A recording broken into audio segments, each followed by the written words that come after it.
Hi, everybody. Hope you're doing well today. Welcome to the 36th Sustainable Agriculture Conference. I'm Katie Murray with CFSA. Over here, we have Betty Rodriguez with NC Agribility, and today she's going to be presenting the session, Taking Care of the Most Important Tool, Your Body. All right, so I'll let Betty take it away in a second, but I did want to encourage you guys to please put any questions that you have in the chat. Betty will also likely be asking you some questions during her session, so you can answer those questions in the chat as well.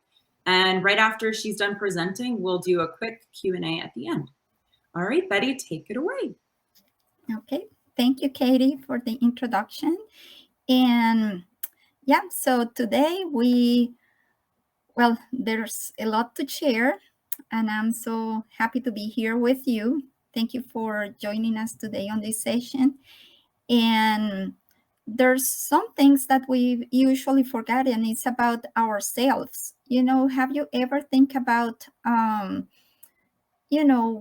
what happened if something happens to you? You really, we're talking here about the most important tool, but I would like to look at yourselves and each of us in a holistic way. We're part of more than just using our body as a tool, as we're going to be talking today, but it's also our mind that needs to be in balance, and all that we are, our connections, our social connections, ourselves as being part of a family, as kids or parents, spouse, so we need to take care of ourselves in a holistic way. And today we're going to be talking about that important part, which is our body, to which we communicate with the world and with the nature, and we do too many things. So in farming, we're doing a lot of things: driving a tractor, pruning, scouting for insects, harvesting, carrying loads, feed, weeding, and many other things, where we have the opportunities to pull with our whole body, using, all that we can push with the weight of our body, we can pull, we can lift things, we can carry and move things from one place to another. So it's really important that we take care of our bodies.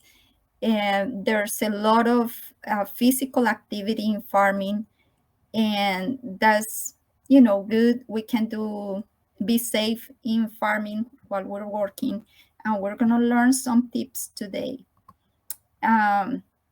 So this very versatile tool, as it is our body, provide us with the structure, the muscles, the tendons, the bones, the ligaments, arteries, veins, nerves, everything in our body serve as a structure to support, weight when we're carrying things. The bigger we are, maybe the more weight we can carry.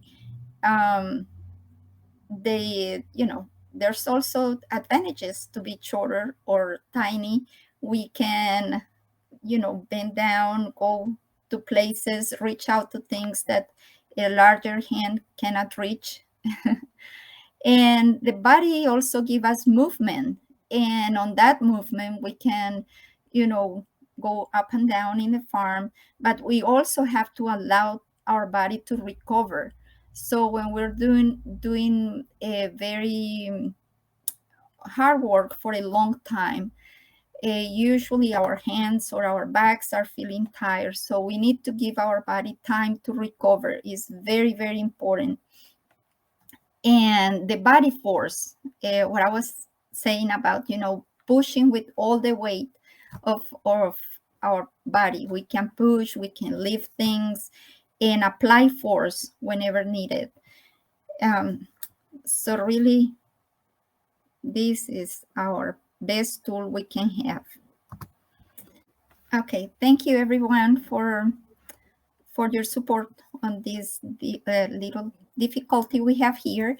So, okay, talking about your most important tool, your body. Um, we have been talking about how physical demanding is farming. You can go to slide 2. I mean, to the third. And the body provides a structure, movement, and force. There's a lot of things that we can do with this very versatile tool. Next slide, please.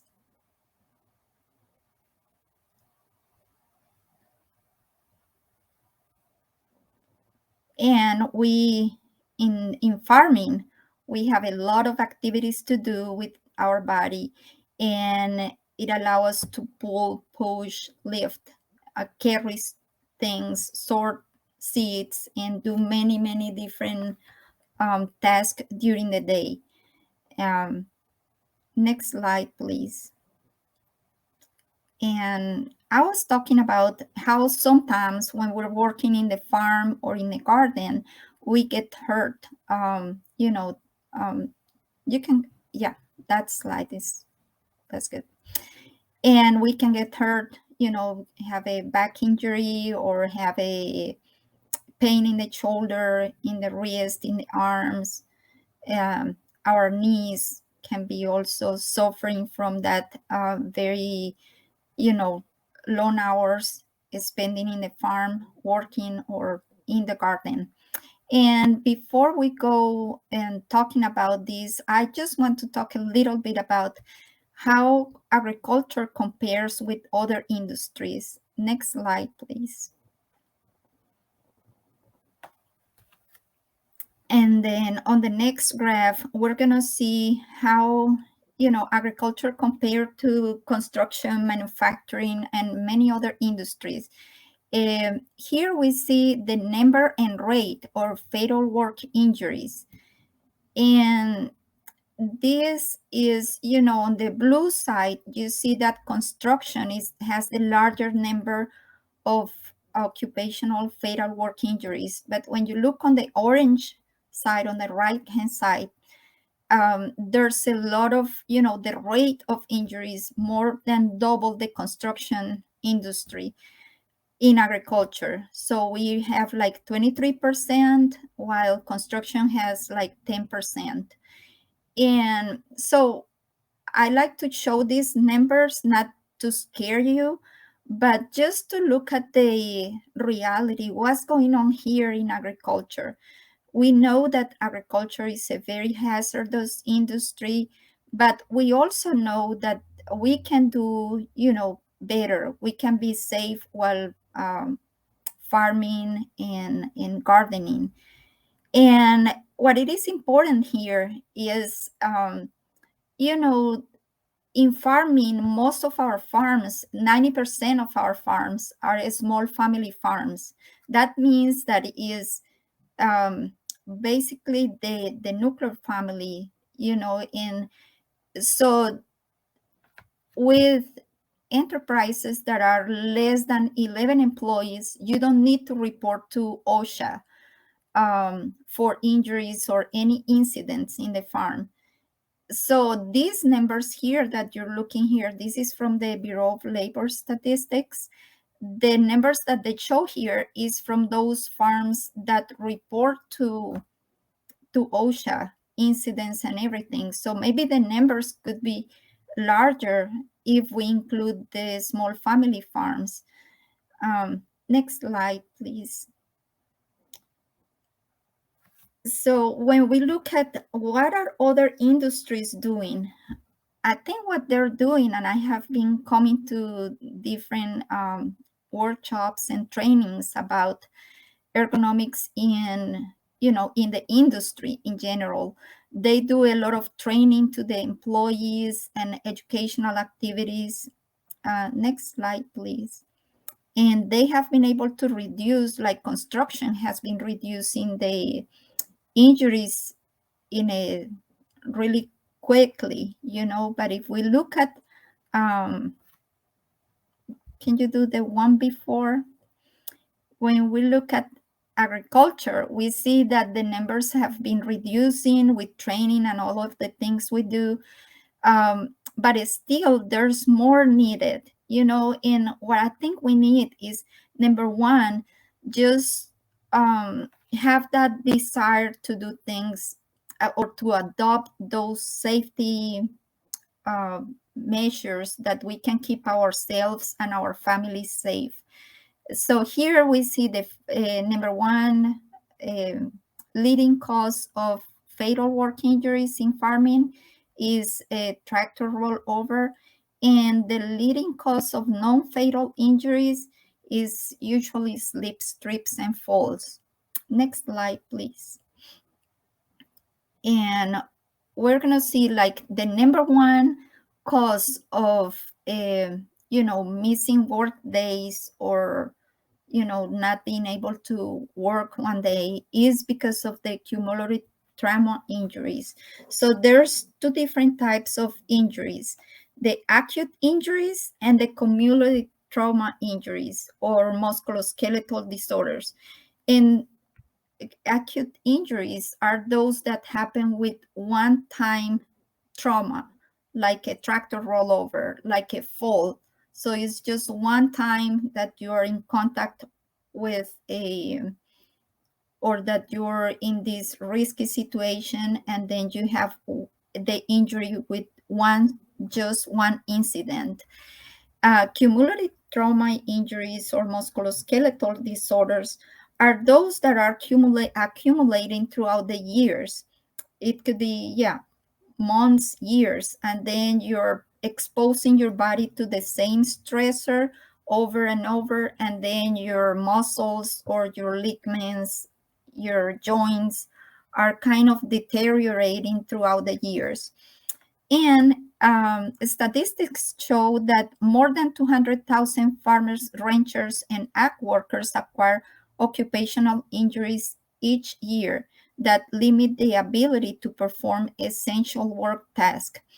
It's also important to keep in mind here, like when you have an injury and you don't allow time for your body to recover, and then you go back to the same stressor, then it's more the damage that you can cause, because you're not letting that first injury to heal completely. So it is important that if you are having any pain when you start working, uh, try to stop or look for a different way to do the work, that you don't get, the condition don't get worse. And next slide, please.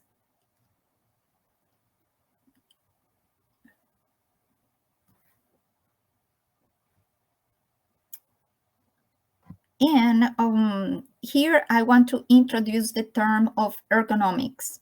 So ergonomics is the science that deals with the comfort of the human being at the workplace. So it really looks at the individual, um, the physical capabilities of the person, and the limitations of the human body. Like we all are different in a certain way.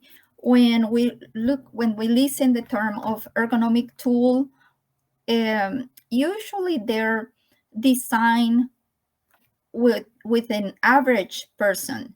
Like they take, what is the average of man or the average of female, and then based on that they do these tools for women, or that are ergonomic. But I might be, shorter than the average, or a person with a disability, with a limitation, maybe a little bit different than average. So what I want you to keep in mind here is that not all the ergonomic tools are going to be ergonomic for you. So ergonomics work on the particular capabilities and limitations of a particular person.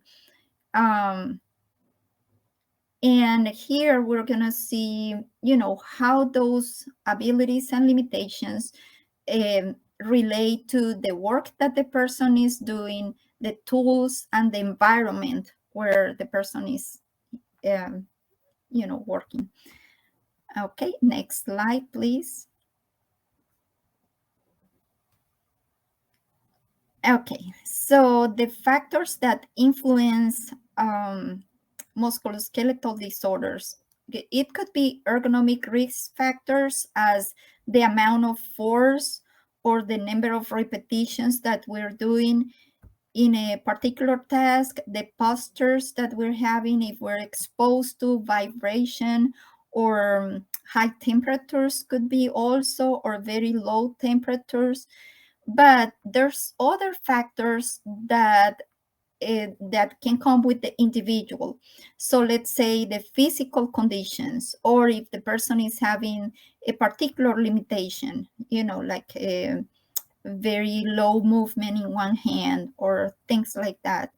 So it can come also from medical conditions, like if I have let's say, a heart condition, um, maybe I'm not able to do things that are, causing too much stress. So that could be also a reason.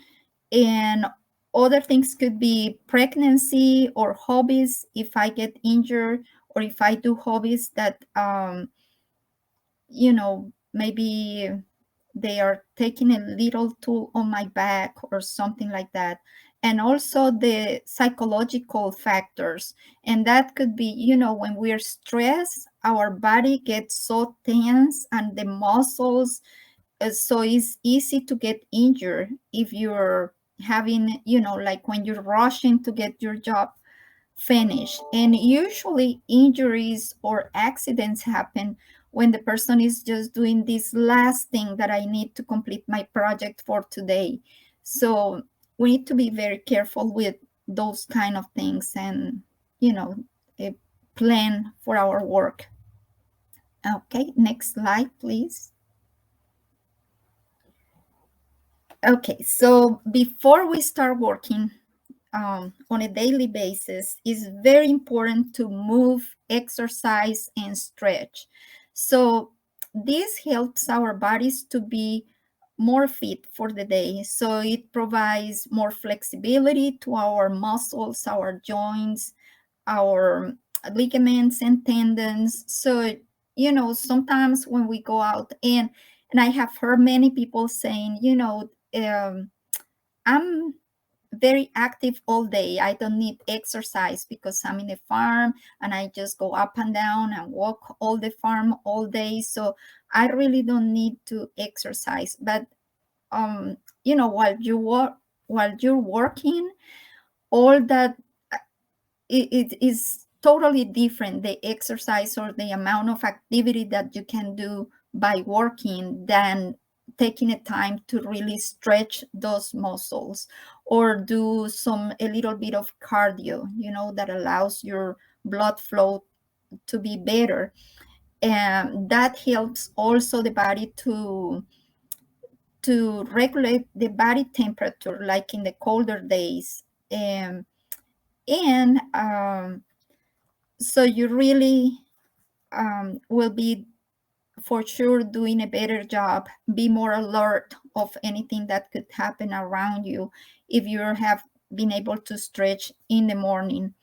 It also helps when we exercise, we release serotonins that are good for relieving that anxiety or stress that we can, the job or the obligations we have, or the task, the different projects that we have. So that's the number one, is stretching and moving before going out to start the work day. The next thing is to keep in mind that we want to keep good postures. When we maintain the proper or balance or neutral postures, then our bodies are stronger because we're operating in that position where we are able to move easily, to have more force. And let's say when we look at the head, let's say on the first picture on the left, this person is not having a good posture. So the head is, our head, the weight of our head is like I think it's a kilogram. So all that weight is going to be in our vertebra here, at the base of our neck.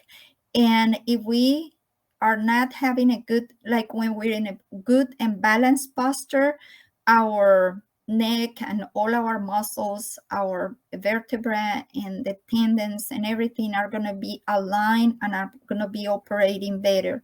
But when we're operating, let's say, a tractor, and we are receiving all that vibration from the equipment, and on top of that, we are turning our head to an imbalance or an awkward position, then all those tendons and joints are going to be hurt pretty bad. Maybe the pain at the end of the day is going to be worse than if we are trying to keep a balanced position. So those postures, the good and neutral postures, are going to allow us to have a maximum control and the force production. Next slide, please.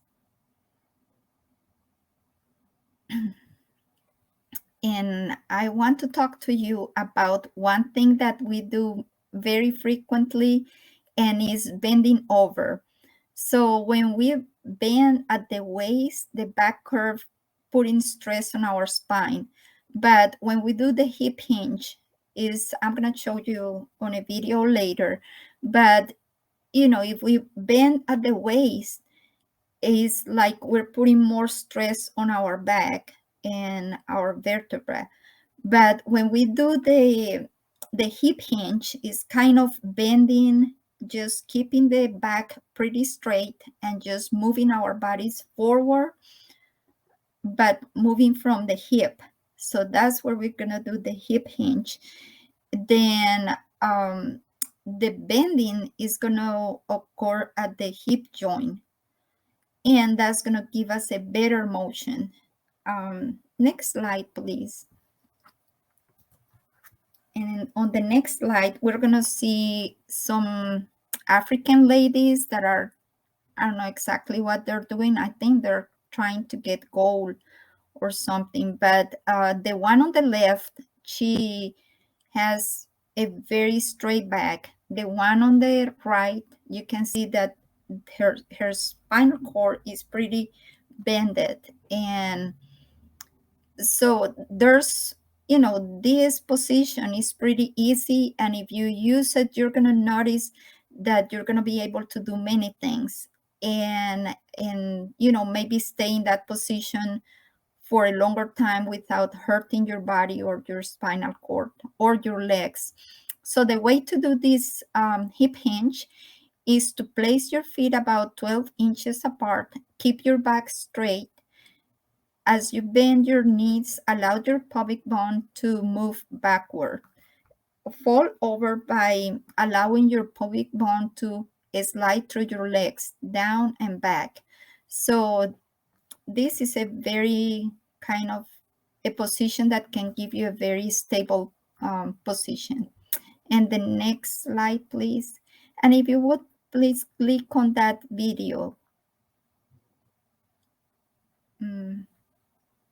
And it's going to show us how easy the bending it is. Yeah, can you double click on the video?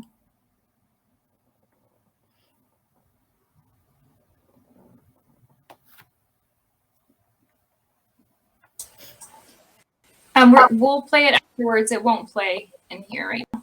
It won't play? Okay. Yeah. Okay, then let's move to the next.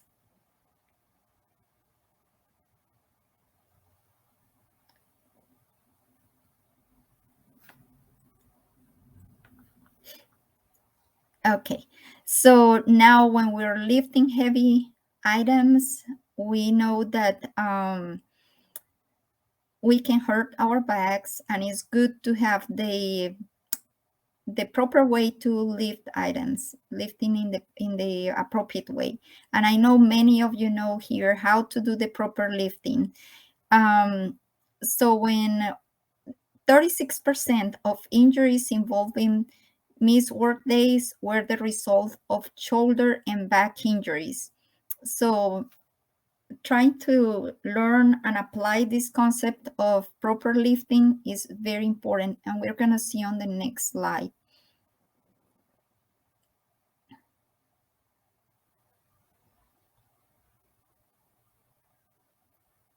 Okay, so here is the proper lifting techniques.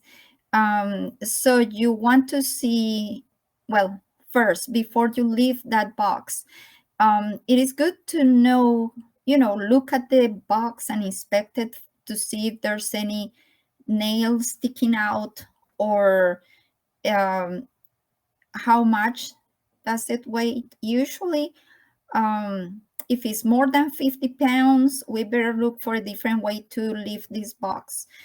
And look at where are you taking this box, that is free of clutter. If you need to go through a door, make sure that the door is open before you get with your load to the place. Make sure that the ground is dry, that there's no puddles or things where you can slip.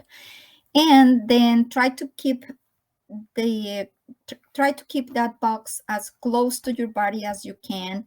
Keep the elbows and arms close to your body. Keep your back straight, bend at the knees, and use a smooth motion while lifting. And try not to twist while you're lifting. So try to look forward and move forward. Next slide, please.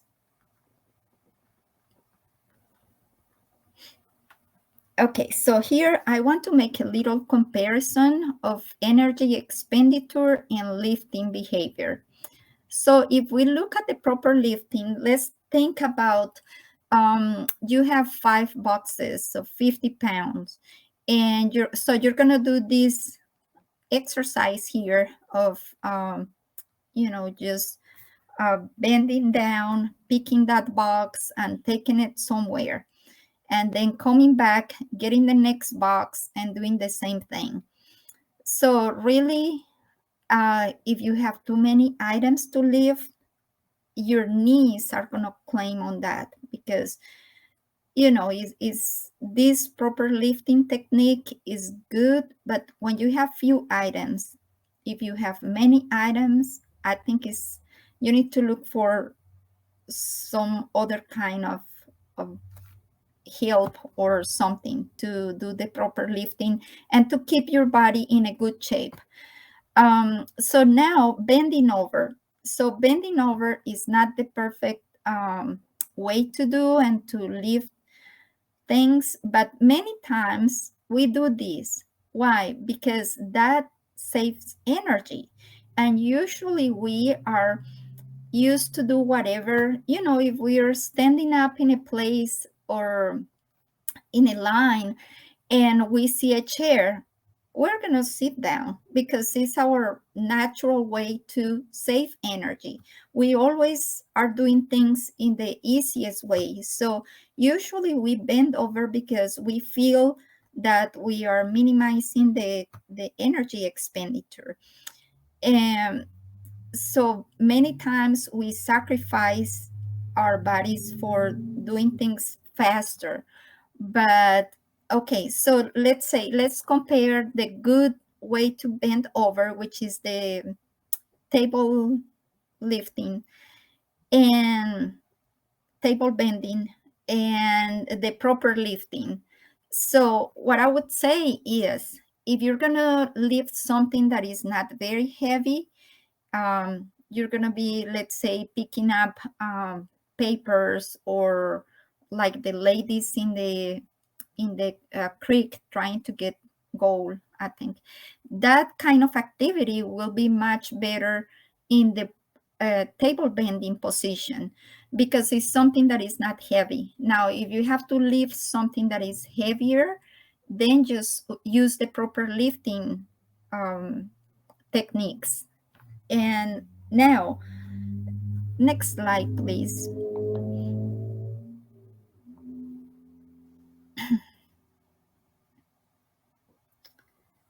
So if we look at the, we have several boxes that we need to lift.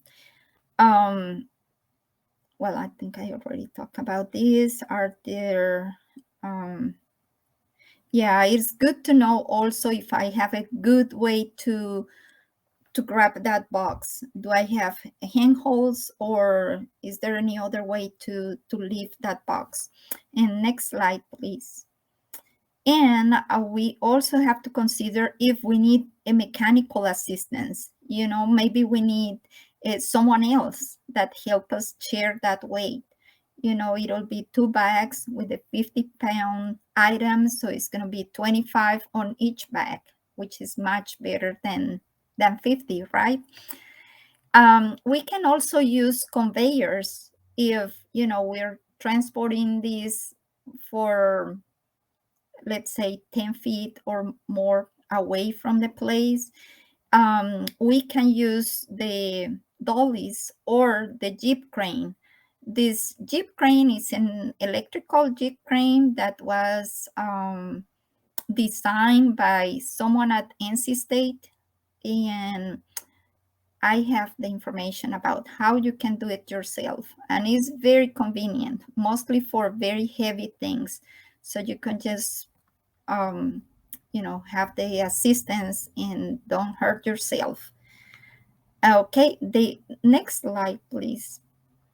It's always good to also kind of think about, when the feed comes, or when the fertilizer bags or whatever is coming, then just place those things in an elevated surface. So at the time that you have to move them to another place or put it in a cart for the animals or whatever, then you're not going to have to leave that from the ground. And that's a good way to also help our backs. Next slide, please.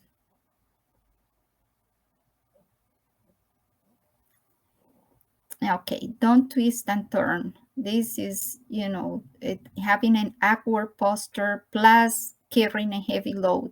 So that's going to be really hurting your back there.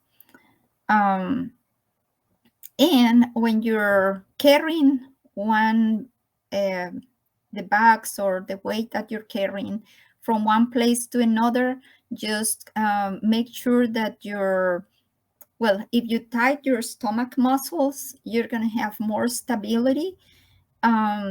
Keep your head up like in a neutral position, and wait until the load is secure on the floor or the table. Next slide, please.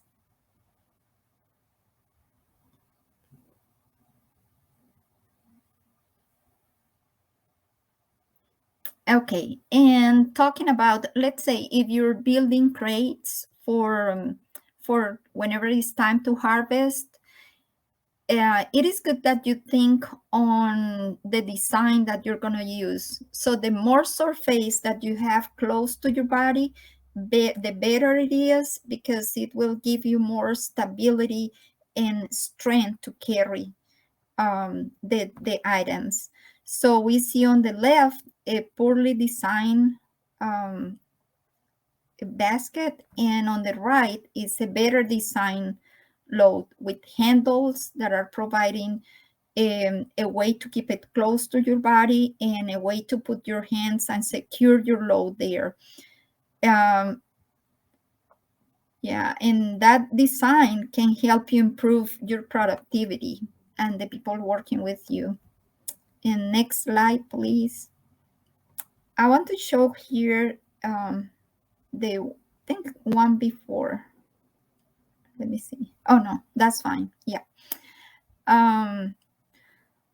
So energy expenditure, as I was talking earlier, our nature is to kind of save energy. So sometimes if we can do things from a sitting position, it's much better than standing up, because our legs can swell more if we're from a standing position than from a sitting position. So a sitting position can allow us to prolong, to eliminate the knee strain in the,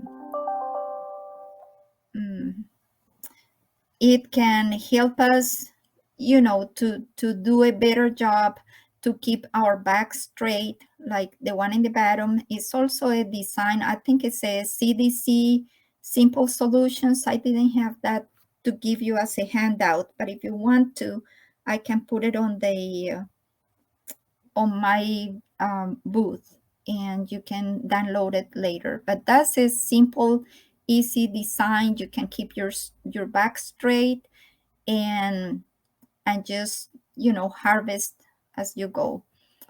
And next slide, please.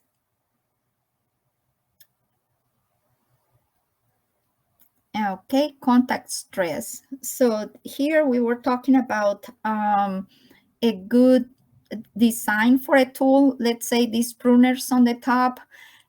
This may be a large hand of a man. So a tool that might be ergonomic for me, that I'm shorter, and the tool may fit in my hand. If my husband is going to work with that tool, he may have some pinch points on the palm of his hand, and it might be very uncomfortable for him to operate this pruner, because the handles are not too adapted to his size. So it's good to have handles that come out of the palm of your hand. When you're choosing tools, make sure that they fit properly to your hand. If you have the anti-slippery handles, that will help you also reduce the force that you have to put on that tool to keep it in place. And those, the spring assist handles, those are also good because it gives you more a way to, not to have to keep on opening and closing those pruners. Next slide, please.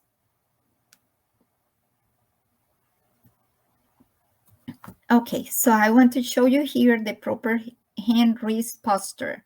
So if you put your hand in front of you and you move it, let's say if you move it down on an extension and you try to do the fist from an, for awkward position, then you'll see that your fist is not that strong.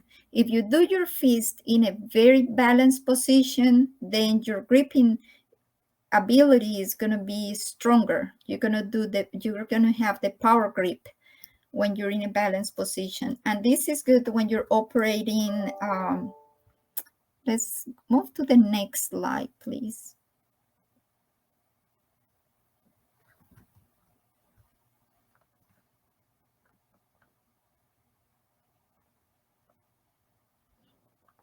Like when we look at the ability to grip tools, and we have, let's say, a repetitive motion activity like weeding or doing that kind of things, then we need to look for the weight, the shape, the handle size, and the texture.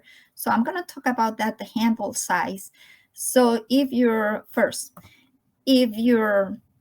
thumb and your forefinger are overlapping, that's giving you a more power gripping. And if you're, the weight of the tool, you need to look for a tool that is light but is strong enough that you can have the work done. The shape, like in this case, these tools are called ergonomic because the curved handle allows you to position your hand in a way that your wrist is going to be aligned with your hand, with your forearm are going to be in line. So you're going to have a strong grip there. And the texture, if you have those soft handle, is also going to help you with having a stronger grip. The other tool at the bottom, it has a little brace on the arm and allows you to kind of keep your wrist immobile. So you're going to be able to use your larger muscles in the, your larger muscles in your arms instead of using or deteriorating your cartilage or joints in the wrist. Okay, let's move to the next.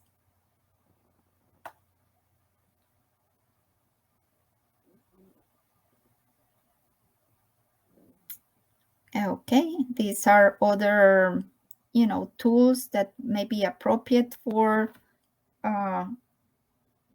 they are, well, the circular handles and also the lightweight of these tools make it very comfortable.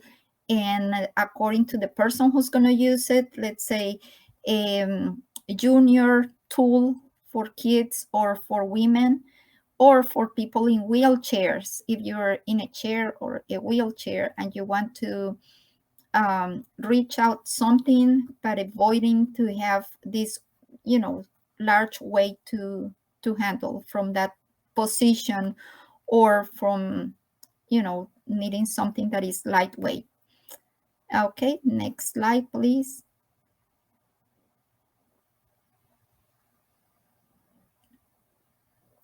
Okay, so we need to look at the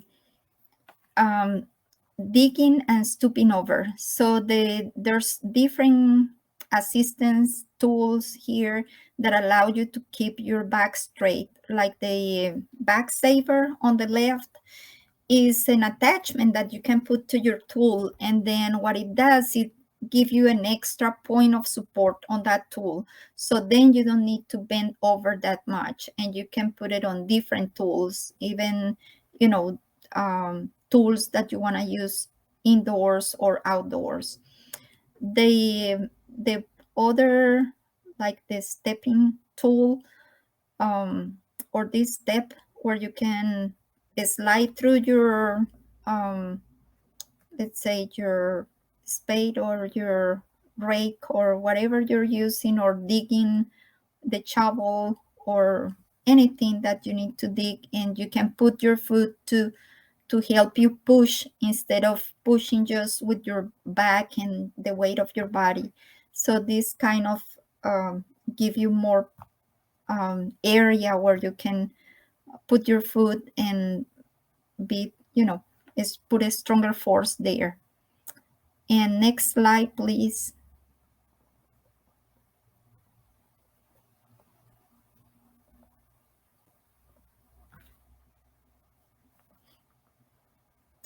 These are other tools that can help you avoid the bending over.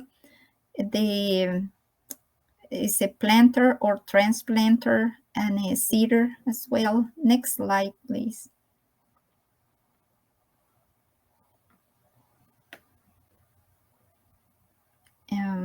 This is also, is a weeder that can help you minimize the bending and keep your back straight while you're weeding in the farming or gardening. Next slide, please.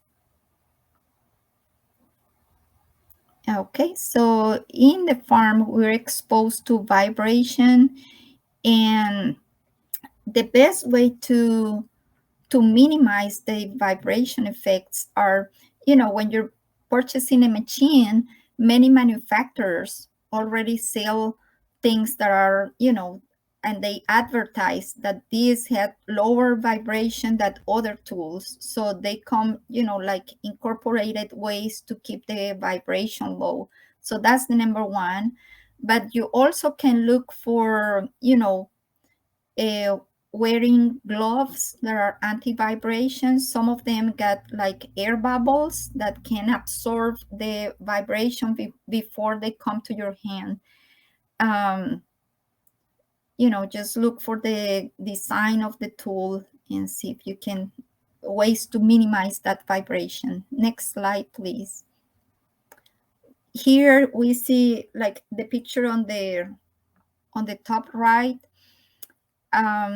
That's, a way that very, very often our farmers are just driving the tractor and looking backwards to make sure that the implement is performing in a proper way. But that causes that, when you're driving a tractor, you have a lot of vibration and the whole body is exposed to that vibration. When you attach an implement, then you have the vibration of the tractor plus the implement. Now, if you add a backward, if you're looking backwards, you're adding an awkward position there that can, result in neck issues later. You have more exposure to this vibration. And that can be minimized by adding mirrors to your tractor. So if you have mirrors at different angles in the tractor, you may not have to keep on doing these awkward postures. And also, adding steps or handholds are modifications that you can add to the tractor to make it more accessible and comfortable for the use. Okay, next slide, please.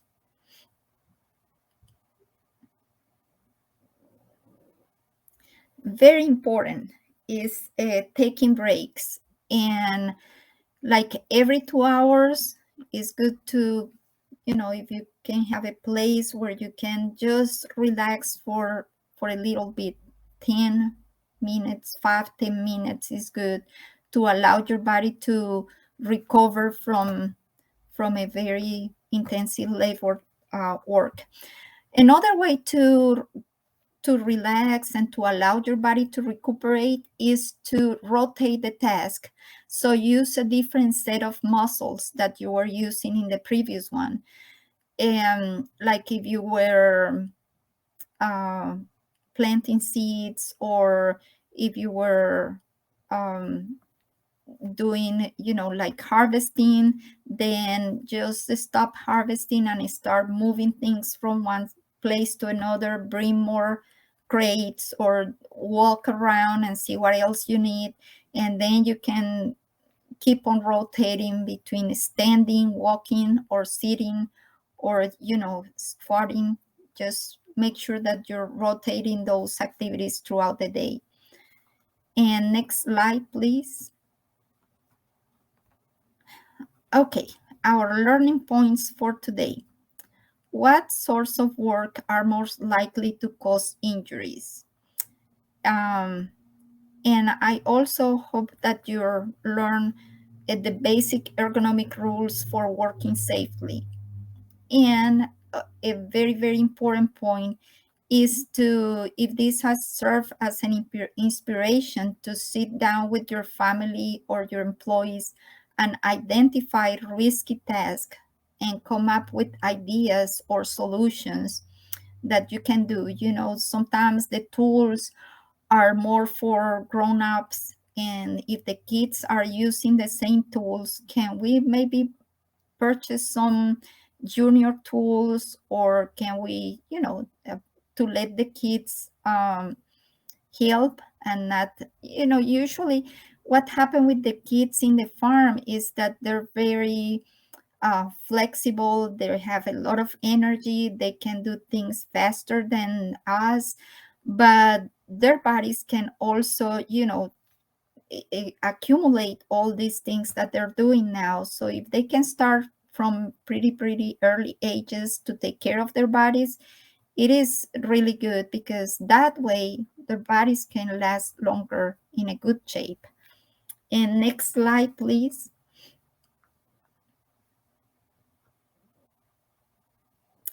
Okay, so the summary for today: plan your day, adjust the work schedules, warm up and stretch before starting your working day. Keep proper postures, look for mechanical assistance whenever possible, take breaks and rotate the task, and drink plenty of water to keep hydrated. These are some of the references. And if you want to get in contact with Agribility, I was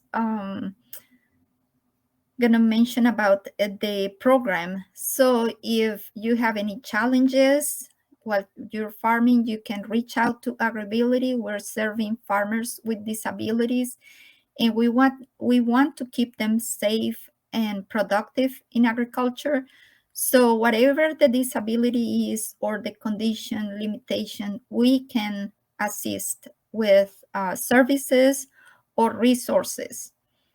And we also have a Facebook page, NC Agribility, and a website, NC Agribility. We also have a listserv. If you want to be included in the listserv, we usually send information about agriculture and disabilities and much more, just events that are going on that you may be interested.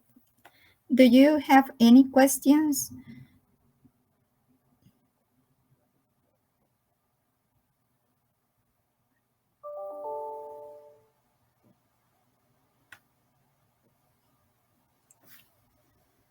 Hi, everybody. Hey, Betty. Yeah, we actually did have a few questions, and I myself had some questions too. Okay. So let's see. Jacob asks, any suggestions for people who have tendon issues in their forearms, like lateral epicondylitis, which is, I don't know if I pronounced that correctly, but that's also known as tennis elbow. So do you have any suggestions specifically for people with tennis elbow?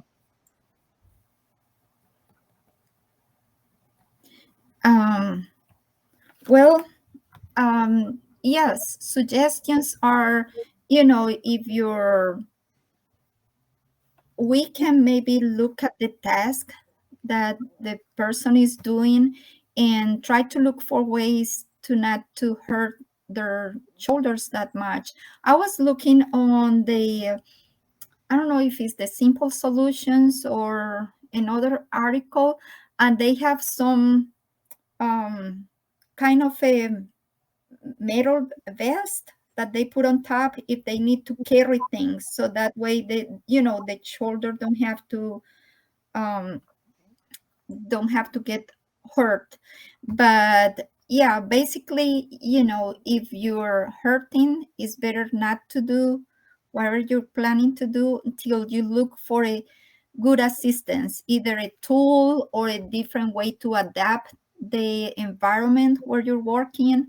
There's several things that we can do. And as I was mentioning before, any conditions or disabilities, or it doesn't have to be a huge visible disability. It could be any conditions that it making hard for the person to work in the task that he wanted to work.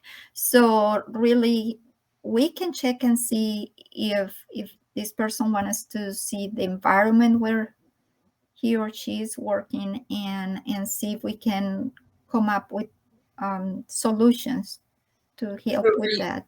Are you saying that you guys do site visits?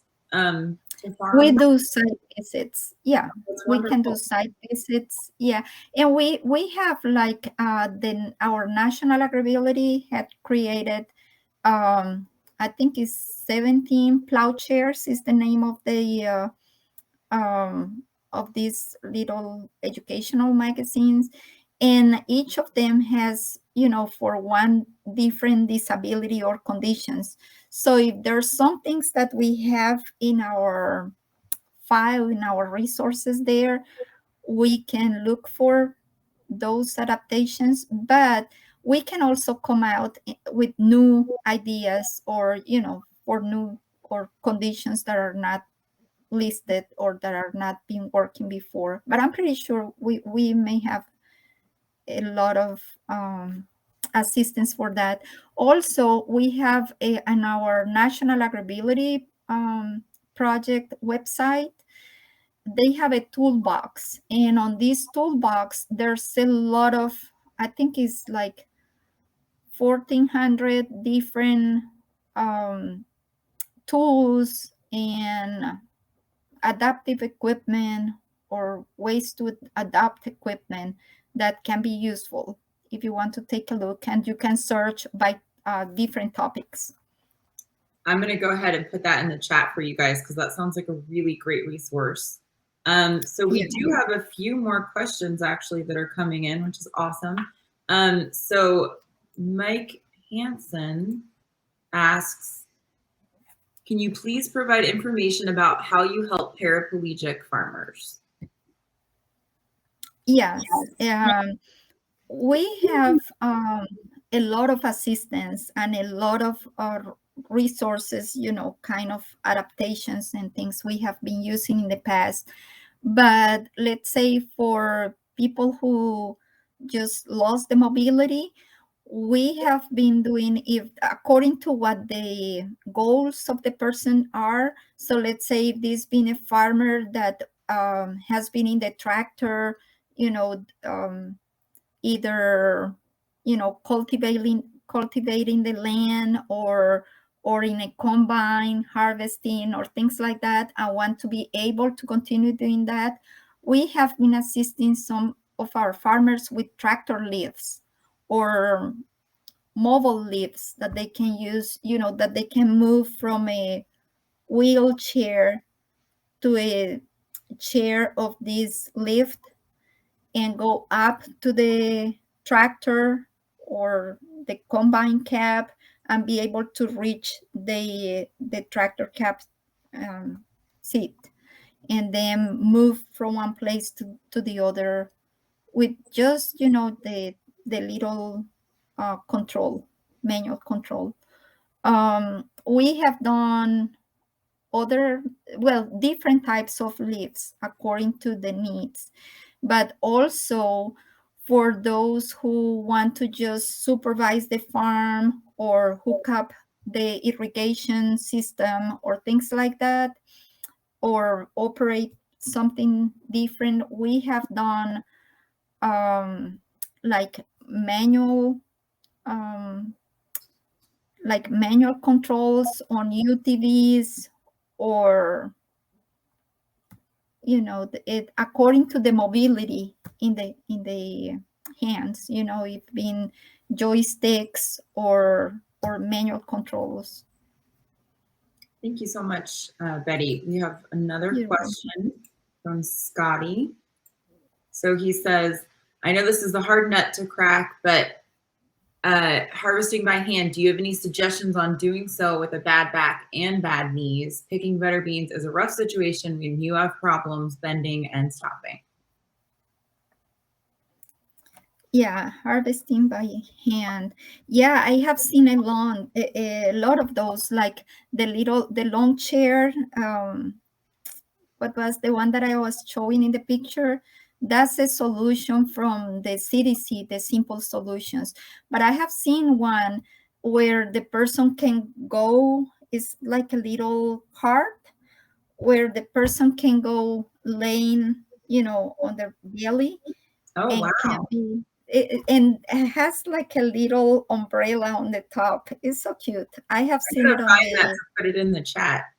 I have one of the ones where you sit on the cart, and I just put that in the chat for you, Scotty, where you sit in the cart and you kind of use your legs to just scoot to the left and right, and you can pick, and it makes it a lot easier. But one where you lay when you're on your stomach, I gotta find that on Google. Yeah, I haven't have that one, but I have seen it on our toolbox.